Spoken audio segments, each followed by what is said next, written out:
শেয়ারবাজার ও ব্যাংকিং খাতে কেলেঙ্কারির মূল হোতাদের একজন হিসেবে সালমান এফ রহমানের নাম গত ১৫ বছর ধরেই বরাবর আলোচনায় ছিল। বর্তমানে দেশের এই দুই খাতই বিপর্যস্ত। অনেকেই সালমান এফ রহমানকে বাংলাদেশের ঋণ খেলাপির জনক হিসেবে আখ্যা দিয়ে থাকেন। সালমান দোহারের সংসদ সদস্য এবং বেক্সিমকো গ্রুপের ভাইস চেয়ারম্যান ছিলেন। প্রতিষ্ঠানটির চেয়ারম্যান তারই ভাই Sohel F Rahman. Salman F Rahman IFIC ব্যাংকেরও চেয়ারম্যান। এছাড়াও অনেক ব্যবসায়ী সমিতির গুরুত্বপূর্ণ পদেও অধিষ্ঠিত ছিলেন তিনি।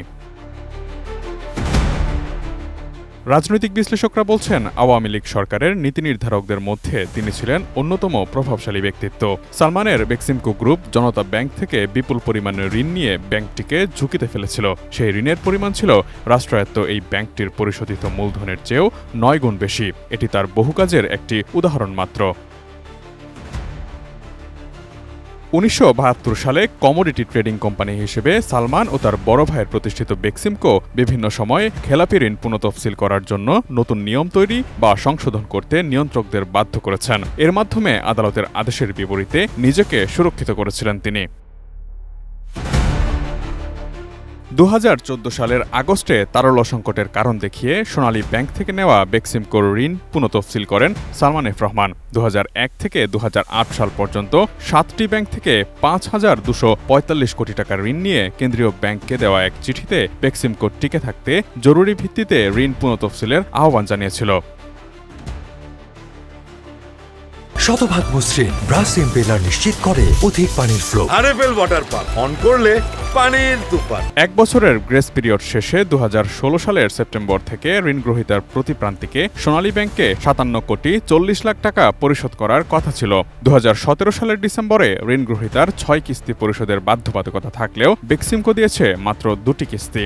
আর ২০১৭ সালের ডিসেম্বরের শেষের দিকে তা খেলাপিতে পরিণত হয়। এরপরেও সোনালী ব্যাংক প্রদত্ত সুবিধা প্রত্যাহার করেনি এবং বেক্সিমকোর বিরুদ্ধে কোনো মামলাও করেনি। এর পরিবর্তে ২০১৮ সালের মার্চে আবারও বেক্সিমকোকে দেওয়া ঋণ পুনঃতফসিল করা হয়। আরেকটি উদাহরণ হল জিএমজি এয়ারলাইন্সের ঋণ পরিশোধে ব্যর্থতার জন্য ২০১৬ সালের আগস্টে সালমান ও তার ভাই সোহেলের সম্পত্তি নিলামে তোলার জন্য সোনালী ব্যাংকের উদ্যোগ বন্ধ করা। ২০০৯ সালে দেশে প্রথম বেসরকারি বিমান সংস্থা জিএমজির অর্ধেক শেয়ার কিনে নেয় বেক্সিমকো।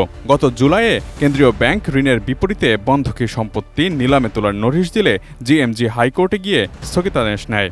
বছরের পর বছর ধরে গ্রাউন্ডেড থাকা বিমান সংস্থাটিও আদালতের আদেশের কারণে তার অ্যাকাউন্টগুলো নিয়মিত রাখতে সক্ষম হয়।